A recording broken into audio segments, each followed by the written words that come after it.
Now let's see how we can implement caching in our app. So let's say we want to store our listings in a cache so they're available if the device goes offline. So earlier I told you that we have three options for caching data. We can use async storage, secure store, or SQLite. Now for caching the listings, it doesn't make sense to use secure store because it has a very limited size and we should use it only for storing sensitive data. So we're left with two options. SQLite is useful if you want to execute queries on relational data, but here we just want to store an array of objects in the cache and retrieve it later on if we can't get it from the server. Here we don't have complex relational data that we need to query.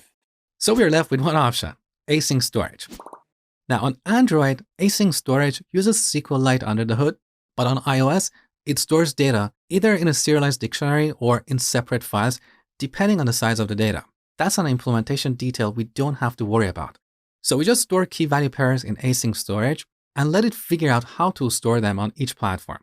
Having said that, we shouldn't use async storage directly. We should hide it behind a cache layer that we can easily use in our app. So our cache layer is going to automatically serialize or deserialize objects, so we don't have to call json.stringify or json.parse every single time. Our cache layer is also going to apply a timestamp to each item and then figure out if the item is expired or not.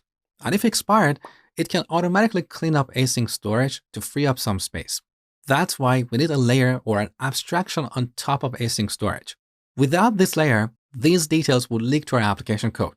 If tomorrow we decide to change how we want to store data in the cache or change the expiry logic, then we'll have to modify a million places in the code. We don't want that. We want to encapsulate all these details in a single place, and that's why we need a caching layer. So next, let's see how we can implement a caching layer.